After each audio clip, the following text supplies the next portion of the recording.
toda a igreja, por esses 59 anos da Assembleia de Deus Ministério Alfa e Ômega, aqui em Jardim Novo, em Realengo. Deus abençoe, para mim é um privilégio, eu fiquei muito feliz com o convite.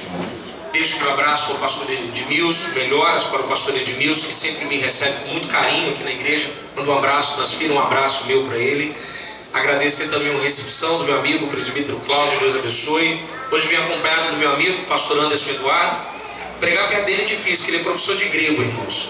Então, se eu der escorregada no grego, ele dá uma canetada vermelha, então é complicado. Anderson é supervisor do Instituto Bíblico das Assembleias de Deus do Estado do Rio de Janeiro, Ibaderj, lá de Niterói, São Gonçalo, faz parte da FAECAD. Lá tem 200 alunos, né? 250 alunos no núcleo lá em São Gonçalo, e ele que é o responsável. Então, assim, ele tem andado muito comigo, pastor, porque ele fez a loucura de deixar eu dar aula lá. Só que no papel eu estou dando aula, só que eu não apareço. Pregando muito, filho, Anderson, segura aí. Aí hoje ele não, a gente vai conversando hoje. Abra sua Bíblia. Epístola do apóstolo Paulo aos Efésios, capítulo 3, versículo de número 14. Quero me ater ao tema, principalmente esse texto de Paulo, Epístola aos Efésios, é sublime, de maneira magistral. Vamos ler do 14 até o verso 21, você vai deixar sua Bíblia aberta. Eu vou fazer uma pregação expositiva, estrutural. Eu vou acompanhar verso a verso junto com você. Nós vamos até o versículo 21, expondo todo o pensamento de Paulo a respeito desse texto. Efésios 3,14. Todos encontraram, amém? Amém.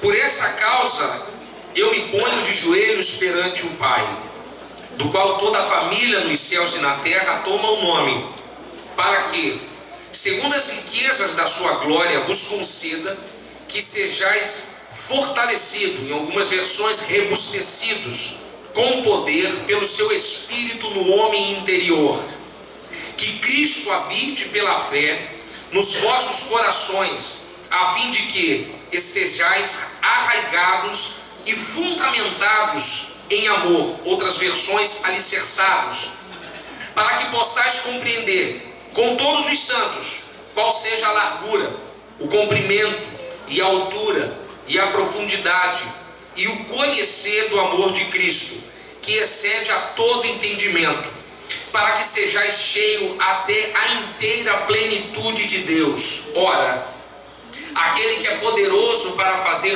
tudo mais, muito além mais, daquilo que pedimos ou pensamos, segundo o poder que em nós opera. A Ele seja a glória na igreja, em Cristo Jesus, por todas as gerações e por todo sempre. Amém. Podeis se sentar com a sua Bíblia aberta.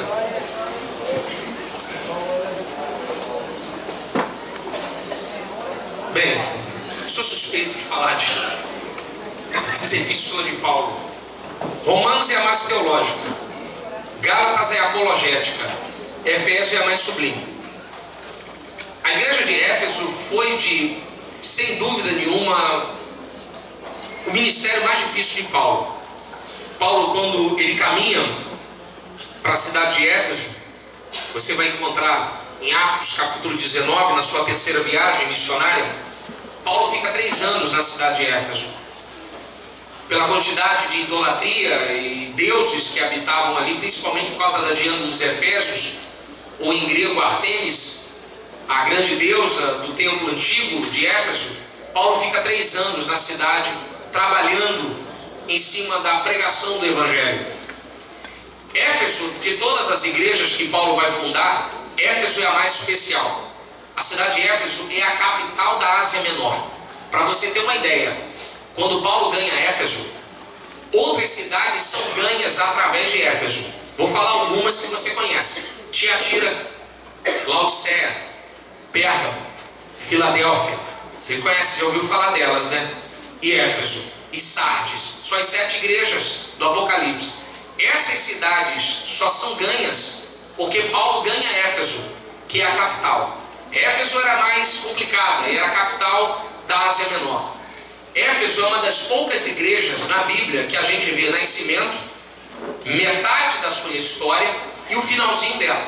Você vê o nascimento em Atos 19, quando Paulo faz aquele tumulto santo, quando ele pergunta aos discípulos de João Batista, vocês já receberam o batismo do Espírito Santo? Aí o texto vai dizer assim, nunca ouvimos falar. Mas aí eu vou usar uma teologia de uma tradução do Novo Testamento. Vai dizer Joaquim Jeremias, na tradução do Teologia do Novo Testamento, ele vai falar o seguinte: vocês receberam o batismo com o Espírito Santo? Eles vão falar, nem sabemos que ele tinha voltado, porque no ideal judaico o Espírito Santo tinha ido embora em Malaquias e não havia voltado.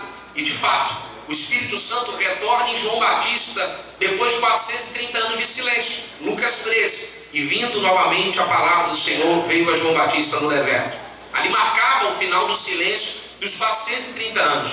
Então, quando Paulo impõe as mãos, eles ganham a cidade e botam a cidade de perna pro ar. A ponto de Demétrio, que era um homem que fazia estatueta com a imagem da Diana, ele diz o seguinte, um conceito que muita gente que estuda teologia não consegue entender. Demétrio diz o seguinte, presbítero Cláudio: se esse cara chegar aqui com essa palavra que diz que Deus não habita em templos feitos por mãos humanas, nós vamos perder o emprego. Porque Paulo pregava a seguinte coisa: Deus não precisa de estrutura, Deus está em todos os lugares. Deus está aqui, mas Deus também está lá na sua casa. Demétrio entendeu isso, ele falou: a Diana dos Efésios vai perder a força e ela vai ficar sem lugar. E de fato perdeu a força, o templo foi completamente destruído. Então a igreja de Éfeso, ela vai crescer e vai ter problemas. Então nós temos Atos 19 falando sobre Éfeso, nós temos a Epístola aos Efésios falando do início da história de Éfeso, nós temos as duas epístolas de Timóteo, que Timóteo, depois de Paulo, foi o pastor de Éfeso. Eusébio de Cesareia, um escritor chamado História Eclesiástica, diz que Apolo foi pastor de Éfeso, o grande Apolo, eloquente, e o último pastor de Éfeso foi João. Por isso que João, em Apocalipse, a primeira carta da igreja vai para João, porque João tinha sido o último pastor de Éfeso. Então a palavra vai primeiro para o pastor, que naquela época era a ideia do anjo da igreja como pastor. Elias Germano e aquele está dizendo para João: antes de eu falar para as outras igrejas, eu vou falar com a sua. Lembra de onde tu caíste e volta ao primeiro amor. Porque João naquele momento era o pastor de Éfeso. E Paulo aqui nesse texto, Efésios 3, Paulo está preso em Roma. Paulo escreveu algumas cartas da sua prisão. Paulo escreveu 5 cartas, mas com certeza a mais bela é Éfeso e a segunda epístola de Paulo a Timóteo, que é a sua última carta na sua segunda prisão. Esse texto da epístola aos Efésios é um texto estritamente sublime. Um dos grandes pregadores que pregou esse texto é o Dr. Martin Lloyd Jones. Ele passou 3 anos pregando a epístola aos Efésios. Ele extraiu coisas aqui desse texto maravilhoso. A partir do verso 14 é a oração de Paulo. Mas eu quero que você entenda, lá no versículo 1, dá uma olhada na sua Bíblia, do capítulo 3, Paulo vai estar dizendo que ele é prisioneiro. Ele está dizendo assim, eu sou prisioneiro por amor a vós, ó gentios. Paulo está em cana, Paulo está encarcerado por amor aos gentios. Então Paulo vai fazer uma oração, não é de dentro do quarto com ar-condicionado, não é na igreja, graças a Deus, com porcelanato, com madeira, não é no quarto da casa. Paulo vai dobrar o joelho na cela, em cana. Paulo está em cana, orando para uma igreja livre. E eu acho bonito o texto, me acompanhe: por esta causa eu me ponho de joelhos perante o Deus e Pai. Só que a gente ficava até anoitecer. Por esta causa eu me ponho de joelhos diante do Deus e Pai. Paulo tem uma causa para dobrar o joelho. Que causa era? A causa da unidade. Éfeso estava tendo problema com os judeus. Você dá uma olhadinha na sua Bíblia em capítulo 1 e 2, olhando para o lado, você vai ver Paulo falando sobre unidade, dizendo: olha, eles se converteram e eles agora são um. Paulo está tentando costurar a unidade da igreja, para dar a identidade de Éfeso, a ideia de corpo. Porque tinha muitos, meu irmão, que vinham da magia negra, principalmente da adoração pagã deles, e muitos judeus que eram circuncidados, mas agora estavam pela graça. Então eles precisavam entender essa ideia de unidade. Então Paulo está dizendo o seguinte: primeira coisa, eu vou pôr o meu joelho, não é porque eu coisa, eu vou pôr o meu joelho, é por causa da unidade. Por esta causa, eu quero fazer uma pergunta a você, não quero que você me responda, mas fique no seu coração. O que te leva a dobrar o joelho? Qual é a causa que te leva à oração? Paulo vai dobrar os joelhos, meu pastor, por causa dessa unidade, e eu acho isso maravilhoso. Ele diz: por esta causa me dobro de joelhos diante do Deus e Pai. Essa ideia de unidade para a igreja é algo maravilhoso e leva Paulo a orar. Santo Agostinho, na sua unidade, Agostinho vai usar um termo em latim. Ele vai falar da ideia de comunhão, que o Espírito, o Pai e Jesus Cristo, eles não têm comunhão, eles têm comunhão, que é algo acima da comunhão. Santo Agostinho, ele vai tentar explicar, e ele vai criar uma palavra para poder explicar. Ele vai criar a palavra persona. Personalidade é uma palavra criada por Santo Agostinho para explicar a personalidade do Espírito. Então Santo Agostinho vai dizer o seguinte: o Pai enviou, o Filho morreu, mas o Espírito que costura. Vou usar uma linguagem mais simples. Na cruz, como diz John Stott, na cruz de Cristo, no Calvário, a justiça e o amor se beijaram. É onde a justiça e o amor se encontrou. Ou seja, eu e você tínhamos um problema. Eu e você éramos afastados do corpo. Eu e você não tínhamos acesso ao Pai. Mas tinha gente aqui, enquanto você estava lá fora, dobrando o joelho para que você lá de fora viesse aqui para dentro. Por esta causa me ponho de joelho. Paulo não está orando para ocupar um lugar de empresa. Paulo não está orando por causa de um carro zero. Paulo não está orando por causa de grana. Paulo não está orando para ficar milionário. Paulo está orando para que a igreja seja uma, para que a igreja continue unida, para que a igreja continue forte. Por esta causa eu me ponho de joelhos. Interessante que no texto aqui, Paulo está de joelho em Cana. Lucas 18, na parábola do publicano e do fariseu, o texto vai dizer o seguinte: que estavam os dois orando em pé. A prática judaica é orar em pé. Eles oram em pé, os judeus. Mas Paulo aqui no texto, ele vai dobrar os joelhos. Dobrar os joelhos significa rendição. Quando um policial encontra um meliante na rua, a primeira coisa que o policial fala é mão na cabeça e joelho dobrado. Que é a ideia de rendido. E a ideia é, eu não tenho para onde sair. Mas a ideia de joelho dentro da cadeia tem uma outra ideia: humilhação, submissão, aleluia, rendição. Joelho significa reverência. Lamentações 3:29, Jeremias falando, chorando por causa do cativeiro: põe a sua boca no pó, talvez assim ainda haja esperança.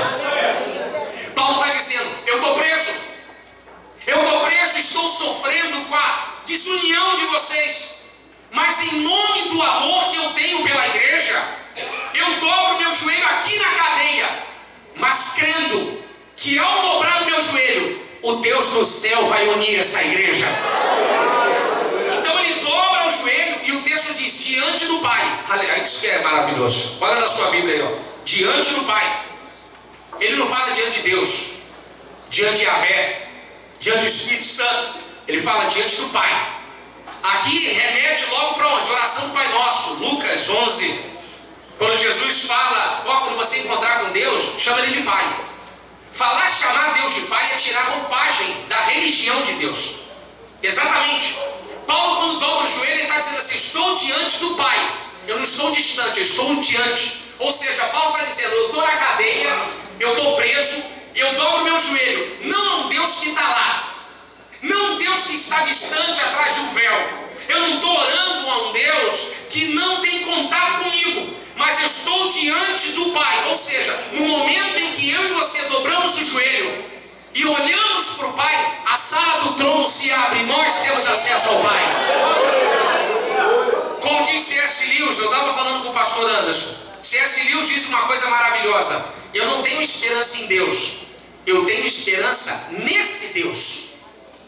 Tem diferença. Paulo, ele dobra o joelho não é diante de Artemis, Buda, Alá, diante de tantos falsos deuses, diante de tantos falsos caminhos.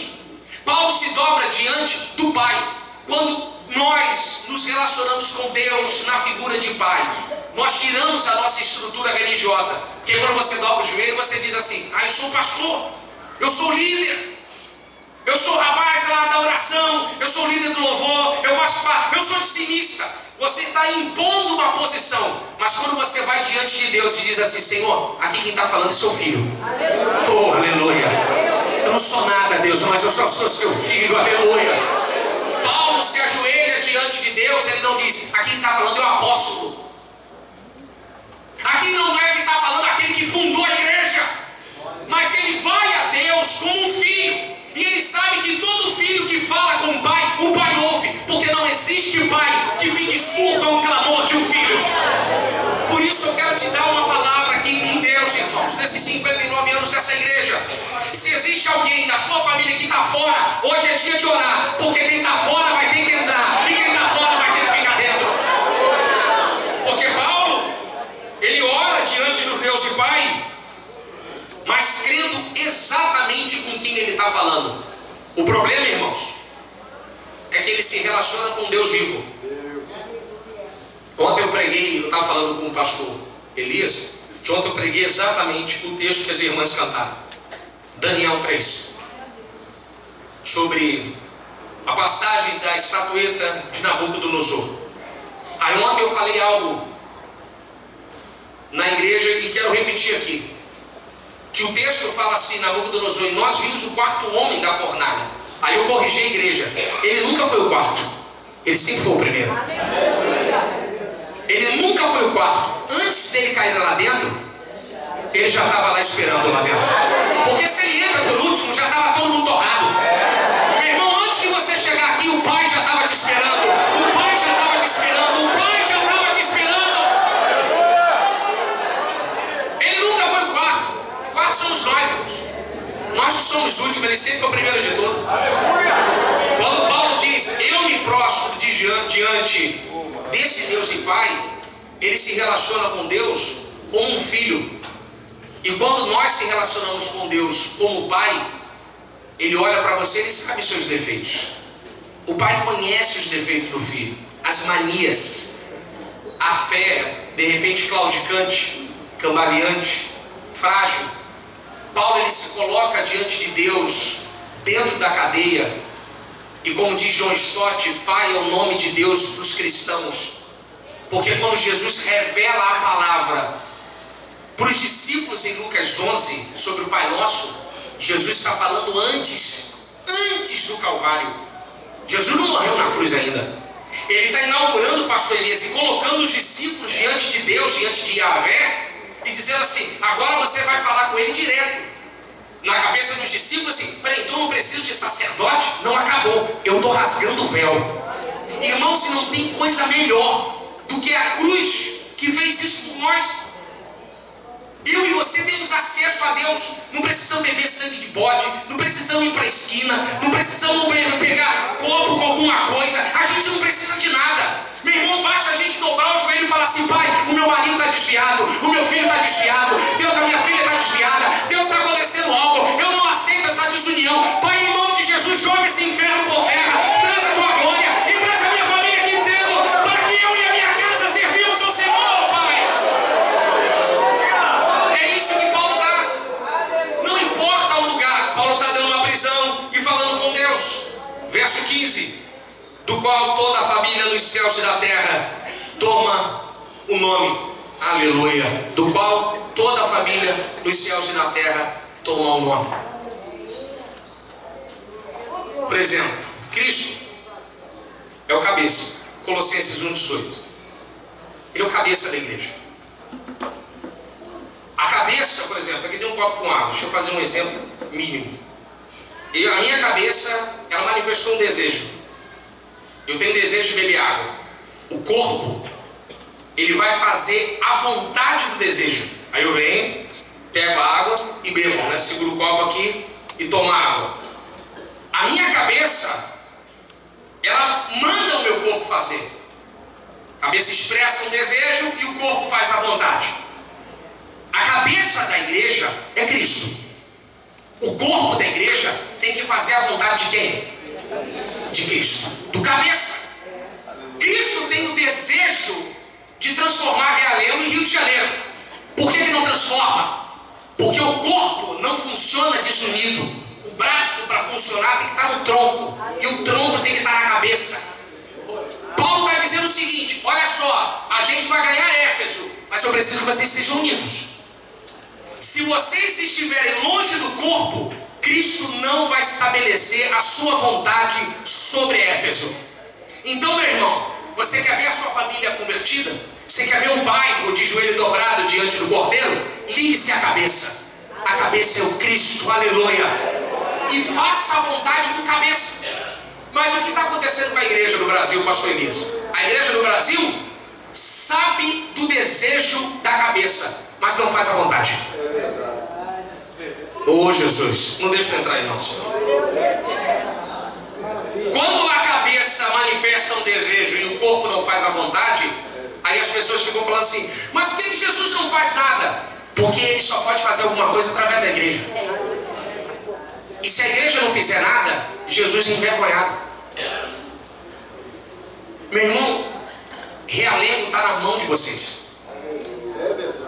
Se você soubesse do joelho dobrado de uma igreja, você já estava orando há mais tempo. Você não tem ideia do poder da sua oração, irmão. Você não tem ideia do que isso pode manifestar, porque Paulo diz, do qual toda a família dos céus e na terra.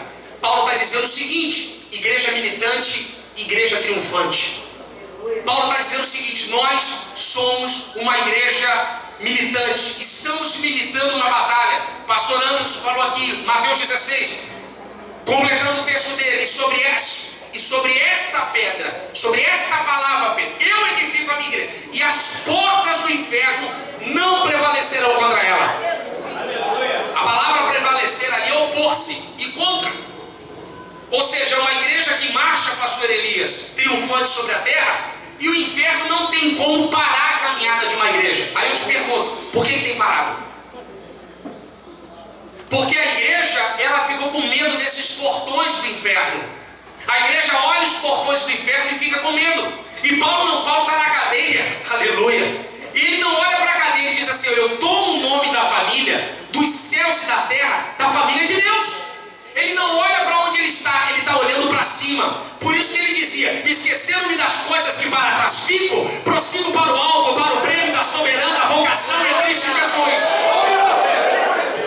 Ele não quer saber o que está na frente dele. O meu município, o município de São Gonçalo, é o município com o maior número de igrejas por metro quadrado da América Latina. São Gonçalo é o município que mais tem igreja na América Latina por metro quadrado. Mas a minha cidade está refém da violência. A minha cidade está refém do tráfico. A minha cidade está refém da corrupção. Por quê? Por que dentro da igreja, aqui dentro, é tudo gostosinho, tranquilo, em paz? E lá fora a gente tem que ligar a luz do salão, ligar a pisca-alerta, tirar a barricada. É uma série de coisas. Eu amo nesse Rio de Janeiro todo o mesmo problema. Mas o Rio de Janeiro tem milhões e milhões de igrejas aqui dentro. Milhares e milhares de igrejas. Gente séria, humilde, gente que lê Bíblia. Mas por que não está acontecendo? Porque a gente está desunido. Um braço está de um lado, o dedo está do outro, a perna está do outro, a cintura está do outro. Mas nessa noite eu vim como um profeta e trazer o Espírito Santo que está aqui dentro. Porque se essa igreja está aberta há 59 anos, não é à toa. Essa igreja vai continuar aberta e as portas do inferno não prevalecerão contra essa igreja. Não há de prevalecer, irmãos. Nós precisamos ter esse senso dentro de nós, esse senso de unidade, esse senso de sofrimento. Nós dobramos o joelho, só orando por nós. Deus, eu quero a minha bênção. Pai, eu quero a minha porta. Deus, o meu emprego. Deus, o meu problema. É aquela coisa só olhando para o umbigo. Aí vem Jesus no Pai Nosso. Aqui não tem nada nem seu, nem meu. Tudo é nosso. O pão é nosso e o Pai é nosso. Aí quebra a gente. O Evangelho não é o Evangelho é comunitário. Aí fica o pessoal: pastor, de vez em quando aparece lá, Ronald me indica uma igreja boa. Eu falei, é eterna. Só é eterna. Joaquim Palharim já dizia uma frase: se você encontrar a igreja perfeita, não vá para lá, porque o dia que você for, ela vai ficar imperfeita. Joaquim Palharim. Irmãos, isso aqui, Vai ter problema? Vai. Mas a igreja é algo maravilhoso.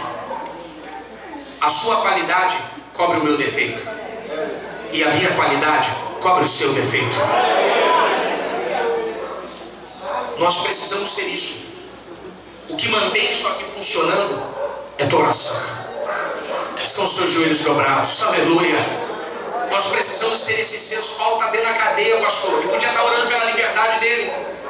Eu conversando com um rapaz, as 2 semanas atrás, ele falando, Ronald, eu levei um puxão de orelha de um senhor que tem um bar na frente da minha igreja. O meu pai, Ronald, era assembleano antigo, e pelo menos uma vez na semana, 5 horas da manhã, ele fazia matutino. E ele orava, falava o nome dos moradores do bairro que ele conhecia, de 5 horas da manhã. E eu, você sabe como é que é, né? Entrou, assumiu a igreja, passou e orar nada. Acabou o culto de oração, aí a violência aumentou no bairro. Isso ele me falando, Anderson, ele me falando. Aí ele falou que o dono do bar chegou para ele e falou assim, rapaz, eu gostava do seu pai. Porque enquanto ele estava dobrando o joelho, não tinha violência aqui nesse lugar. Volta com o culto de oração. Eu falei, rapaz, o dono do bar pediu para você voltar para o culto de oração. Eu falei, nós estamos lascados. Eu falei, o que você vai fazer? Não, eu vou voltar com o culto de oração. Sabe por que você mora naquele endereço? Porque Cristo quer que você ore lá. Cristo precisa de uma luz lá. Você e eu somos sal da terra e luz do mundo.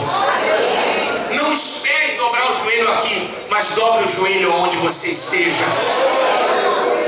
Faça como o apóstolo Paulo, verso 16. Para que segundo a riqueza da sua glória, vos conceda que sejais fortalecido com o poder, mediante o seu Espírito no homem interior. Aleluia. Para que segundo a riqueza, meu Deus, isso é muito bonito, cara. Isso é muito forte. Para que segundo a riqueza. Paulo está dizendo o seguinte: nós temos uma fonte inesgotável. Aí ele diz, para que segundo a riqueza vos conceda que sejais fortalecidos com poder, mediante ao seu Espírito no seu homem interior. Paulo sabe de uma coisa, ele sabe pedir. Éfeso está no meio do paganismo, uma igreja nova, jovem, Império Romano cafungando no cangote da igreja, sem estrutura, não tinha como caminhar. O que ele vai pedir? Eu quero o Espírito Santo na igreja, eu quero poder na igreja. Eu preciso do poder do homem interior da igreja. Porque quando a gente começou, lá em Atos capítulo 3, a gente não tinha dinheiro, mas tinha poder. O coxo olhou, Pedro e João, não tenho prata nem ouro, mas o que tenho te dou. Em nome de Jesus, se levanta-te e anda. A igreja não tinha dinheiro, mas a igreja tem poder. Agora é o contrário, a igreja tem dinheiro, mas a igreja não tem poder. Hoje a gente faz grandes obras, temos canal de televisão, temos fazenda, igreja de helicóptero, hospitais, mas não tem poder. A igreja não consegue mais chegar e dizer, em nome de Jesus, levanta-te e anda. O que está faltando em nós? O que Paulo está dizendo, que vos conceda que sejais fortalecido no seu espírito, no homem interior. Paulo está dizendo, o que a igreja precisa é de poder. A igreja precisa de poder, aleluia. Nós precisamos de poder, dessa capacitação em nossas vidas do Espírito Santo. Meu irmão, a tendência lá fora é só piorar. Enquanto mais próximo é a vinda de Cristo, mais perigoso vai se tornar. 7 bilhões de habitantes a gente nunca teve no planeta, está tendo agora. Enquanto mais gente, mais violência, mais escassez de alimento, mais doença, mais dificuldade de locomoção, mais dificuldade de transporte. Enquanto maior a população, mais dificuldade. Então Paulo vai dizendo o seguinte: olha, eu estou pedindo segundo a riqueza, é uma fonte inesgotável. Meu irmão, você quer continuar de pé? Você quer continuar firme? Então peça que o Espírito Santo vos conceda poder sobre a sua vida. Nós precisamos de poder sobre as nossas vidas, para que a gente possa, sabe, nos manter de pé, irmãos. Porque sem poder não tem como. Conta-se uma história do Ronaldo Lidório, um dos maiores missionários. E ele foi lá no meio da tribo do Cocomba. Aí veio uma senhora e botou um filho. Isso você pode ler nesse livro, Tribo de Cocomba, Ronaldo Lidório. Ela coloca o garoto no braço do Ronaldo e fala assim, meu filho está doente, ele está cheio de ferida e ele está com a beira da morte. Aí Ronaldo escreve no livro, ali eu descobri que teologia morre, que filosofia morre, que dinheiro morre, que carteirinha morre, que nome morre, que identidade morre, que autoridade morre, que tudo quanto é coisa que eu tinha de canudo humano morreu ali. Porque ali chega um momento em que a minha palavra não faz efeito, mas só o poder do Espírito Santo pode fazer. Aí ele pega o garoto, ora e ele fica curado. Meu irmão, nós estamos num momento de igreja no Rio de Janeiro, que a gente pode botar um prefeito cristão sentado dentro da prefeitura.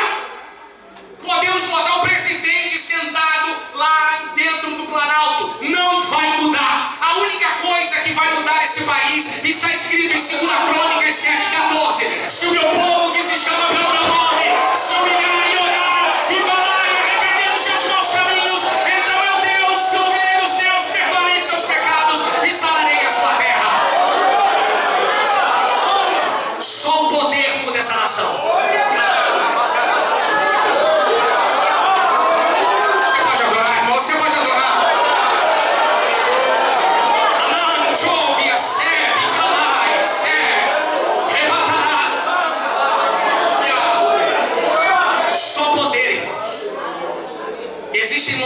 Nossa vida que só poder. Você já falou, você já gritou, já chamou para vir, já fez o tudo. O que está faltando? Dobrar o joelho, rosto no pó, jejum e clamar para que o Espírito venha sacudir com o poder. Se não for poder, não adianta. Eu estudo, estou fazendo pós-graduação, me preparando para mestrado, fazendo um monte de curso, mas eu aprendi uma coisa: existe um momento da vida do crente que só o poder pode fazer. Se não tiver poder, não adianta. A vida cristã é feita de 3 níveis: doutrinário, volitivo e experimental. Existe igreja doutrinária, presbiteriana, batista, igrejas mais intelectuais. Existe a igreja volitiva, a igreja prática, que faz muita ação social. E existem as igrejas experimentais, Assembleia de Deus, que crê na ideia da experiência com o Espírito Santo. Tem igrejas que é muito experimental e pouco prática, pouca ação social e pouco doutrinária, pouca ideia e intelectualidade. O que nós estamos precisando hoje, sinceramente, é experimental. Nós estamos precisando de poder. A gente tem muita gente falando bem, nós estamos bem, caminhando bem, estudando, lendo, mas a gente está ficando muito técnico. E existe um momento na nossa vida que técnica não abre porta, que técnica não cura, que técnica não transforma, que técnica não salva. O que nós estamos precisando é de fogo, é de poder do Espírito Santo, é de graça, é de batismo, é de glória. Certo? Quem está falando aqui, alguém que lê Lacan, Kant, Freud, eu leio essa turma toda, mas eu aprendi uma coisa: eu me relaciono com Deus que ressuscitou o 3º dia. Isso ninguém consegue explicar. É inexplicável. Eu me relaciono com Deus que venceu a morte. Peraí, se Ele venceu a morte, então Ele pode fazer qualquer coisa. Se Ele venceu a morte, Ele pode qualquer coisa. Porque quando eu leio o seu Evangelho, lá está escrito: é-me dado todo o poder dos céus e da terra. Satanás não tem nada, Ele tem todo o poder. Só Deus tem todo o poder. O que nós estamos precisando é de poder, é de Espírito Santo. Nós estamos precisando muito disso. Precisamos clamar, precisamos pedir o batismo, precisamos buscar o batismo, precisamos colocar o nosso rosto no pó. A gente está muito técnico, pastor. O pessoal faz os congressos, foi top, tudo é top agora, isso é linguagem sertaneja. Não foi top, não, isso aí foi top. Aí bota a luzinha, bota a fumaça, aí faz os caras fazem as técnicas. Eu também acho bonito, eu gosto, irmão, disso aí, eu acho bonito. Mas eu quero poder, irmãos. O que o traficante precisa é ver poder da igreja. O que a política precisa é ver poder da igreja. Ainda pegando o gancho de Daniel, quem viu o homem na fornalha não foi nem os 3, é Nabucodonosor. Quem enxerga é Nabucodonosor. Os 3 nem sabiam que estava vivo, né? A gente está vivo, mas o que aconteceu? Não estamos queimados. Quem está fora que está vendo? Rapaz, Nós jogamos o trem, mas tem 4, e eles passeiam no meio do fogo e não acontece nada. O que o mundo está precisando ver? O mundo está precisando ver a gente passear no meio do fogo. Passear e não acontecer nada. Andar de lá para cá, passear. O mundo está precisando disso, irmãos. Nós estamos... A juventude precisa de poder. As crianças precisam de poder. As irmãs precisam de poder. Os homens precisam de poder. A família precisa de poder. A sociedade precisa ver poder. A igreja precisa sentir novamente o poder do Espírito Santo. E o que o texto fala? É uma riqueza. Verso 17. Assim habite Cristo no vosso coração pela fé, estando vós arraigados e alicerçados em amor. Que coisa linda, Jesus. Glória a Jesus. Existem duas coisas ainda. A palavra habitar no grego, paroikel, pernoite, e katoikel, morar. Paulo diz o seguinte: e assim habite Cristo no vosso coração pela fé, estando vós arraigados e alicerçados em amor. Paulo não usa o termo paroikel, que é pernoite. Um viajante, alguém que viaja, encontra um hotel, eu vou dormir 2 dias aqui, ele faz uma pernoite. Ele não mora, ele faz um paroikel, passa uma noite ali, pastor Elias, e dorme e vai embora. Paulo está dizendo, e assim, katoikel, Cristo no vosso coração. Paulo está dizendo o seguinte: Cristo não tem que passar a noite, ele tem que morar no seu coração. Você entendeu isso?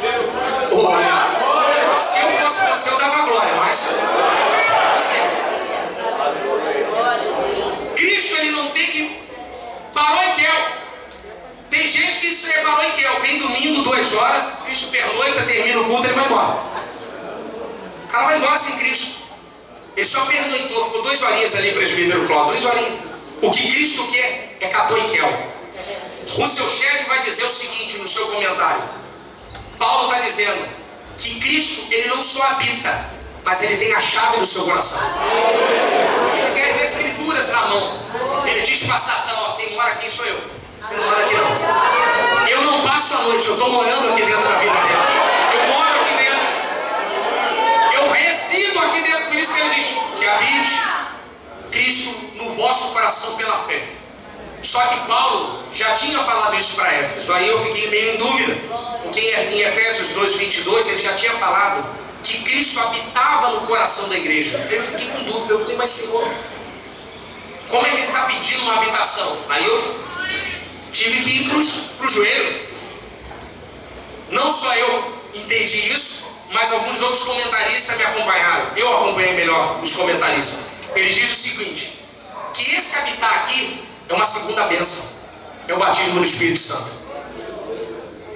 Então Paulo está dizendo assim, Cristo vocês já habitam com Cristo, mas Cristo quer habitar em vocês através do Espírito Santo.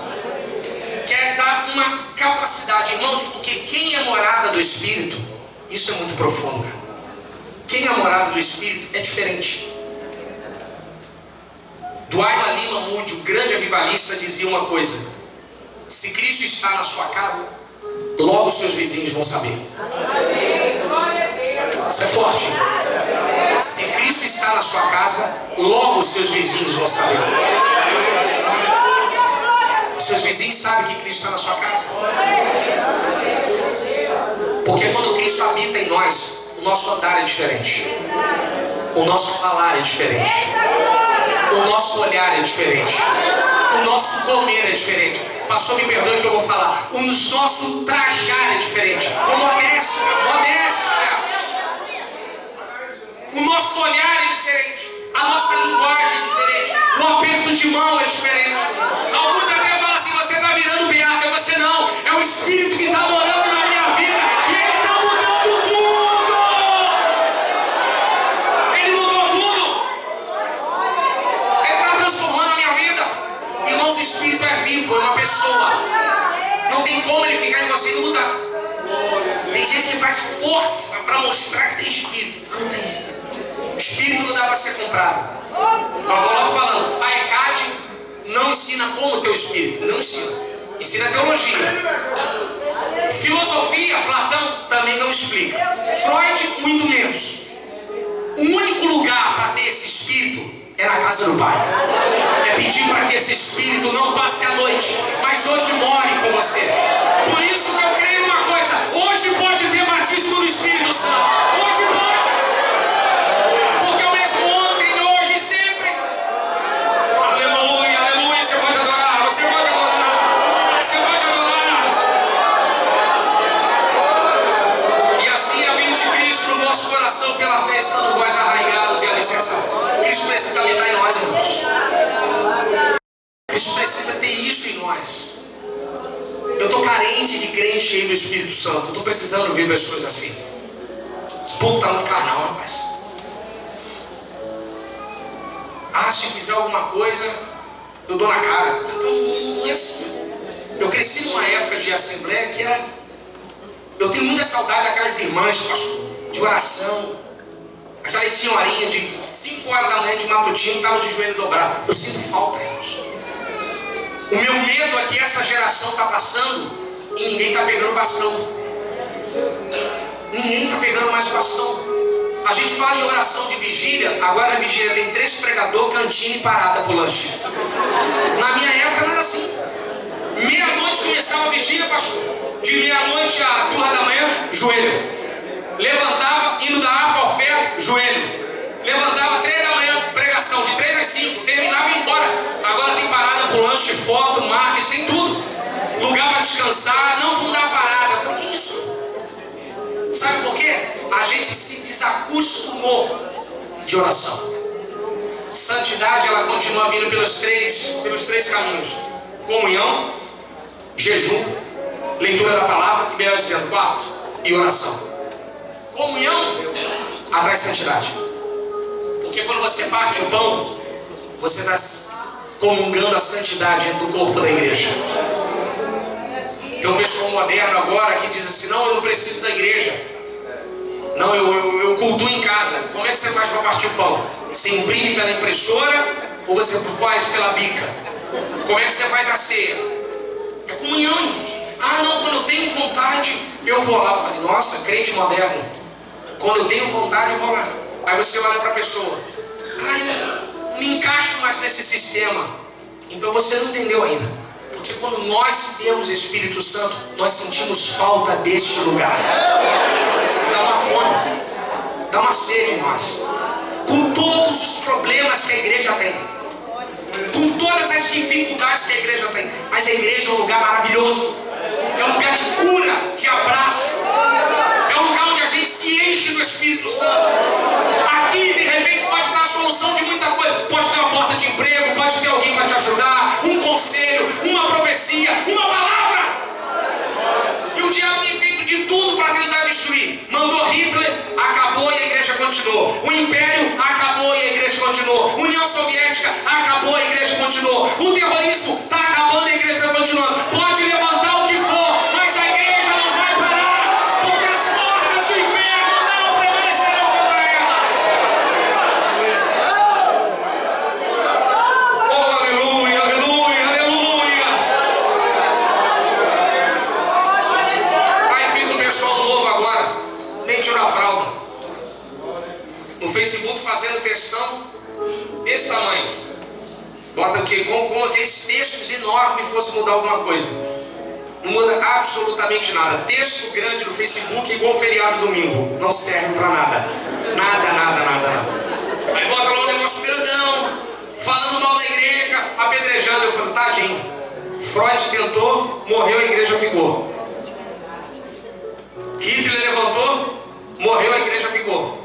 Grandes homens se levantaram, morreram, a igreja ficou. Falei, entra pra lista, filhão. A filha é grande, a igreja não vai acabar. Porque o dono da igreja ressuscitou o 3º dia. Ele é o dono, ele está vivo. E não tem como.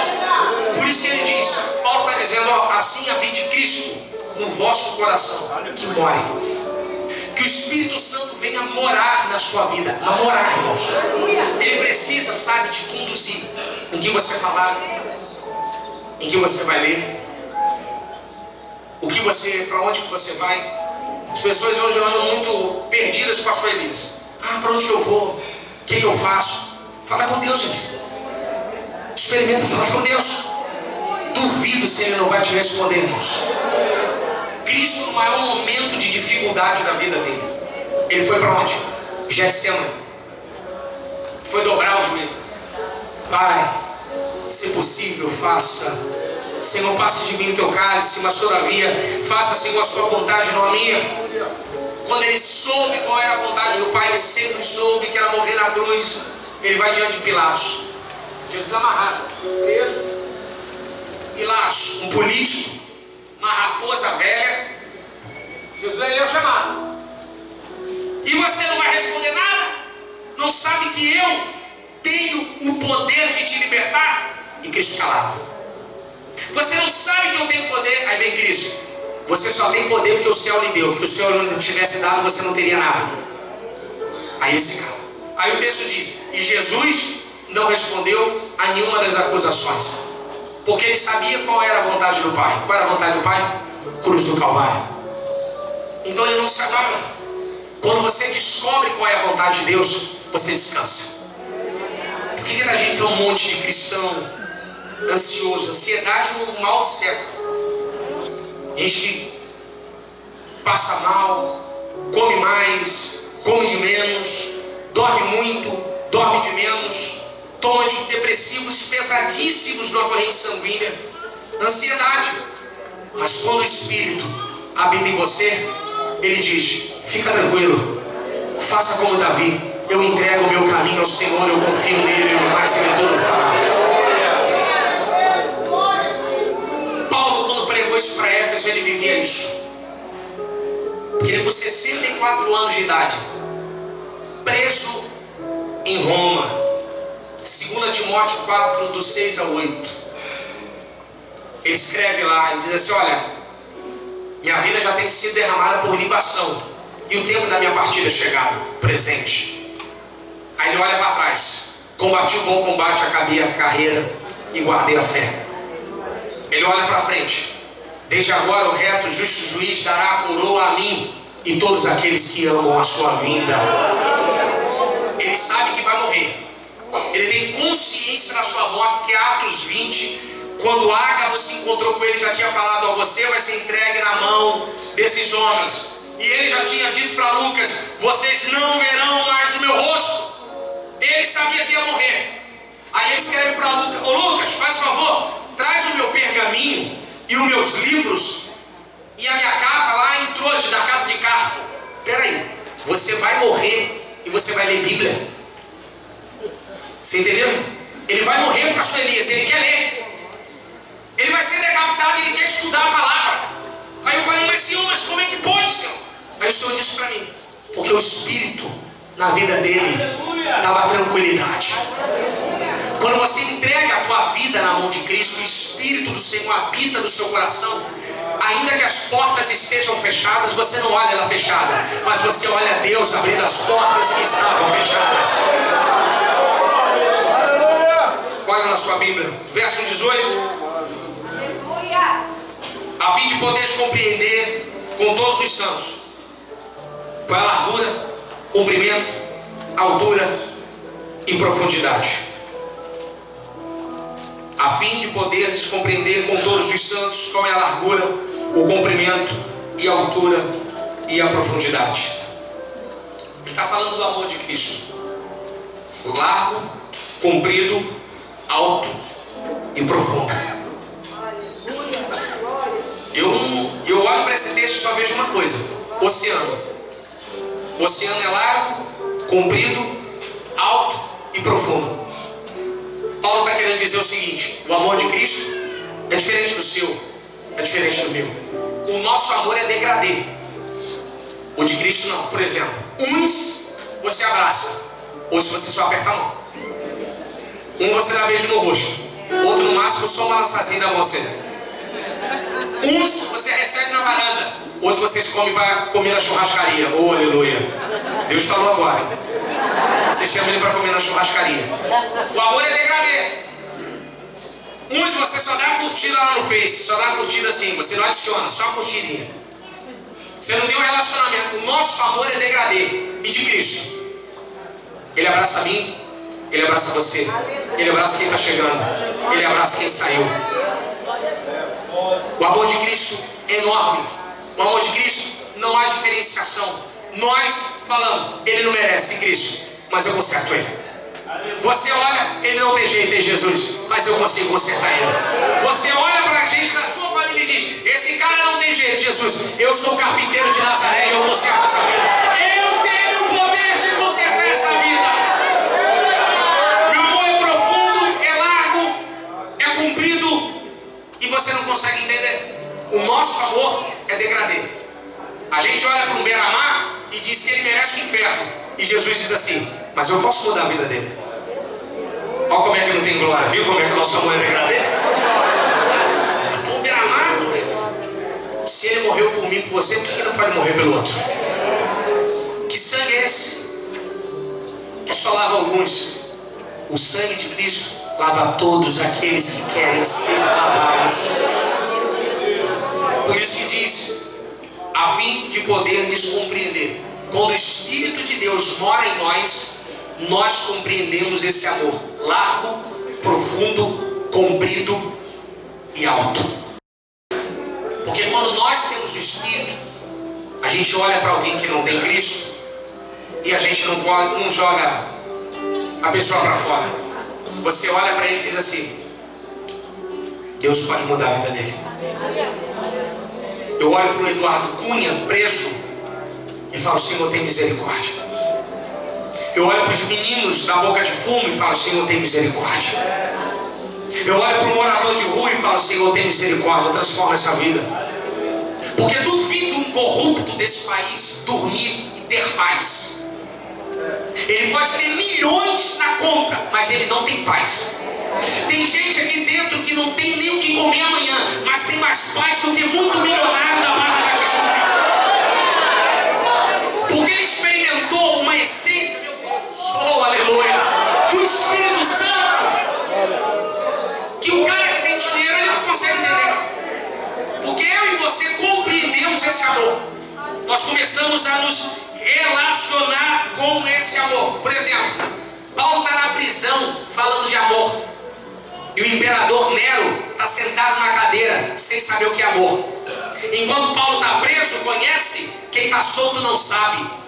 Meu Deus, isso é muito profundo. Tem muita gente assim, com muito dinheiro querendo comprar tudo. E você não precisa comprar, porque você foi comprado por um bom preço. Ele te comprou por um bom preço, aleluia. Para que você compreenda na sua Bíblia, com todos os santos. Todos os santos. Verso 19, quase encerrando. O conhecer o amor de Cristo, que excede a todo entendimento, para que sejais tomado de toda plenitude. Paulo está dizendo o seguinte, olha, eu sei que vocês podem ir mais à frente. Que quando Paulo usa toda a plenitude, aqui é o clímax da oração. Paulo está dizendo, a vida de vocês cristãos está muito boa, mas vocês podem ir mais à frente. Tem mais para conhecer de Deus. No judaísmo ortodoxo, estava eu e o Anderson e um amigo nosso, Paulo Araújo, conversando sobre isso.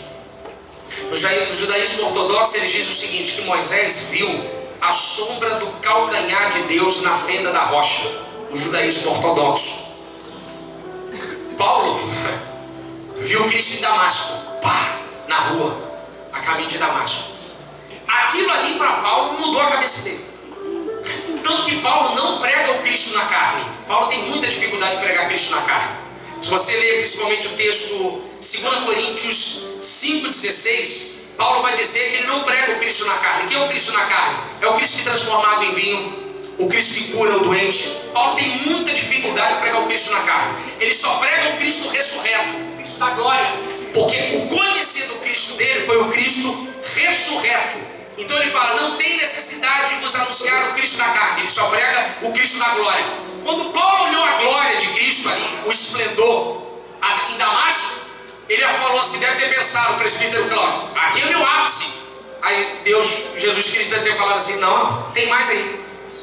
Você quer ver como é que tem mais? Tem, Paulo. Aí Paulo diz, eu não sei vocês, mas eu conheço um homem que dormindo, acordado, não sei, foi ao terceiro céu e ouviu palavras inefáveis que não é lícito ao homem anunciar.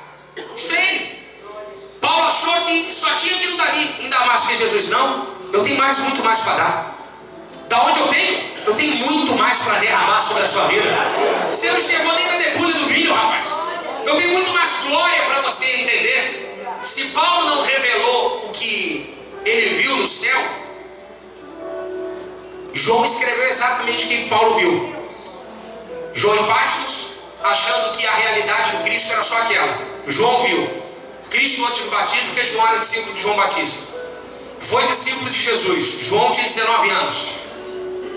Ficou com Jesus até o fim. Viu Jesus curar leproso, caminhar sobre a água, Gadara, uma série de milagres. Viu Cristo na cruz, porque ele ficou até o último momento com Jesus na cruz. E Jesus diz: homem, aí está sua mãe, mulher, eis o seu filho. Era João. Jesus ressuscitou. Pedro e João foi à porta da sepultura, vazia. João viu Jesus, viu Tomé colocar a mão do lado da ferida. João acompanhou em tudo. Primeiro, as ações da igreja. João estava presente. Viu Estevão ser apedrejado, uma série de coisas. E João achou que o Jesus era só aquilo ali. Ele não sabia o que estava guardado. Quando ele está em Patmos, ele tem uma visão. E o céu se abre. Oh, aleluia. E eis que vejo um semelhante ao Filho do Homem, com vestes talares, aleluia. E seu cabelo era como a lã branca, de seus olhos eram como chama de fogo, e da sua espada, da sua boca saiu uma espada de dois gumes, e o seu nome é acima de todos os nomes. Quando eu vi aquela imagem, eu caí no chão de joelho. Tanto que Paulo vai falar em Coríntios, 1 Coríntios 15: o homem que espera só Cristo nessa vida é o mais miserável de todos. Meu irmão, eu quero te dizer uma coisa: se você acha isso aqui muito bom, Deus tem muito mais para dar a você e a sua vida. Deus tem muito mais para que toda a plenitude seja dentro de nós. Só que a gente está acostumado muito com pouco. A gente fica muito na zona de conforto. Toda a plenitude de Deus. Deus tem mais para você, meu irmão. Deus tem muito mais para mim. Deus tem muito mais para essa igreja. Se você acha que isso que você está vivendo é milagre, você não sabe que está guardado ainda para acontecer na sua vida. E você vai ver o que é milagre. Ele tem muito mais para nós, irmãos. Verso 20, 21.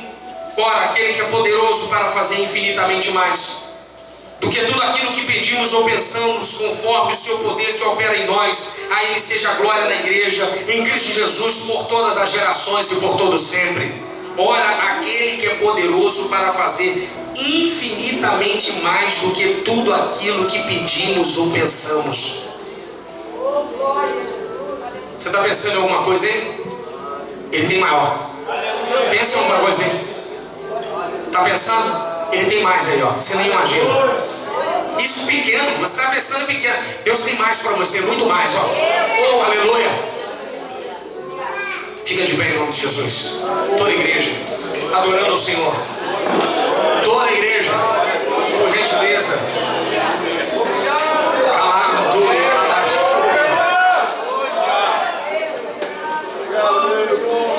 oh, aleluia. Muito mais do que pedimos ou pensamos.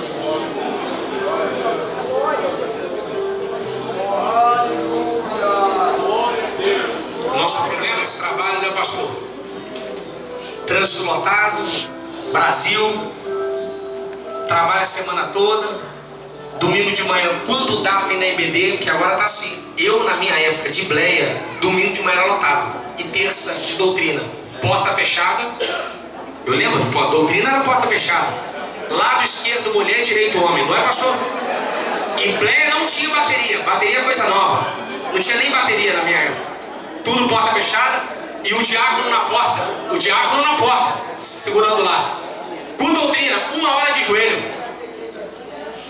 Aí a igreja do Brasil, a Assembleana, cresceu muito. Começamos a ganhar muita terra. Nós que evangelizamos esse país. Os assembleanos praticamente do Iapote ao Chuí é de ponta a ponta. Só que aí, irmãos, a gente se acostumou. Só domingo de manhã à noite. Só domingo à noite. Vem aqui 2 horinhas, chora, levanta a mão, vai embora. Chega em casa, fantástico. Gol da rodada. Ó Deus falando. É gol da rodada. Quem ganhou? Fulano fez gol? Não sei o que. Aí os jovens, não, eu tô cansado. Netflix. Não, vou ver mais um episódio. Vou ver outro episódio. Vou ver outro episódio. O cara, olha Deus falando agora, vai falar forte. Vê 200 milhões de séries. Sabe o nome de todo mundo. Aí você pergunta, quem foi Manoá? Quem foi Keren Rapuk? Não sei quem é. Quantos capítulos tem Jó? Salmo. Quem escreveu mais? Davi ou Moisés? Pentateuco. O que é Pentateuco? Não sabe. Por quê? A gente se acostumou só com isso aqui. Mas Deus tem mais. Oh, aleluia.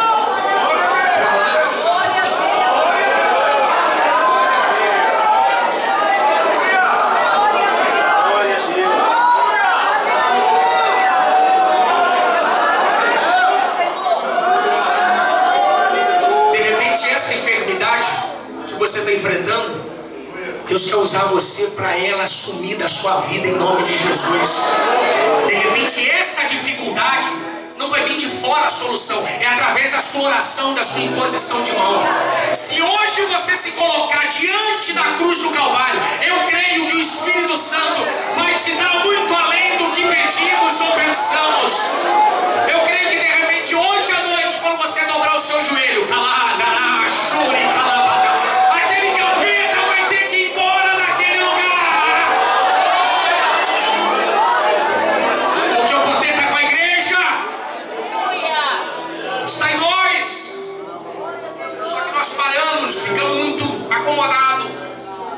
e Deus tem mais. Deus te colocou naquele trabalho para você ganhar o seu patrão, rapaz. Deus te colocou naquela faculdade para você ganhar a sua turma. Deus te deixou você morando lá para seus vizinhos se converterem através da pregação do evangelho da sua vida. É por isso que você está lá. É por isso que você não consegue sair de lá. Porque você só vai sair quando o plano de Deus for cumprido. E hoje é tempo de você se colocar na posição para que Deus venha lhe usar naquele lugar. Feche seus olhos em nome de Jesus. Coloque a mão no seu coração. Feche seus olhos em nome de Jesus. Oh, aleluia. Oh, landui, cai, semana. Pede batismo no Espírito Santo aí. Eu creio no batismo no Espírito Santo. Pastor Elias crendo. Eu sei que ontem batizou o presbítero Cláudio. Ontem foram 6 jovens batizados no congresso. Por que Deus não pode fazer hoje de novo se fez ontem? Eu creio que vai ter crente que vai sair daqui e não vai conseguir nem dormir. Porque Deus vai dar uma carga nesse cara que não dá muito tempo. Alá, xanchúria. Enanjobi, canace. Ananda cala, sube. Bota a mão no seu coração. Começa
salva as crianças.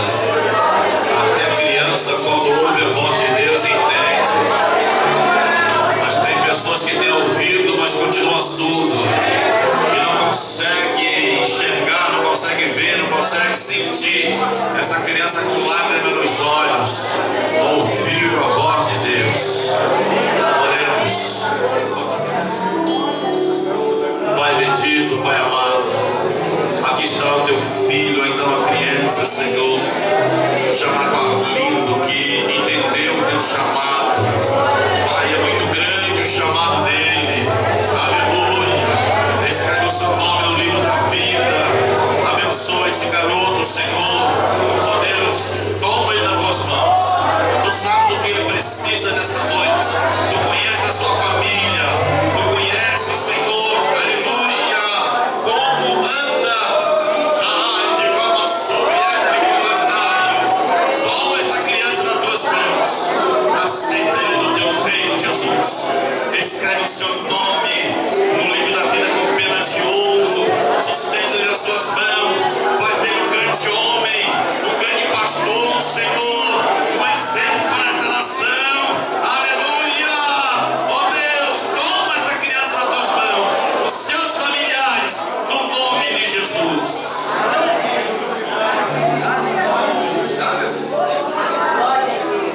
Uma salva de palmas para Jesus, né?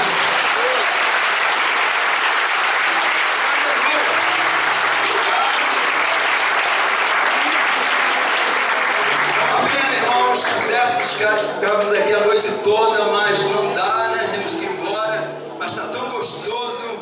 Senta um pouquinho, irmãos, que a gente vai terminar já. Eu quero agradecer aqui os pastor Anderson.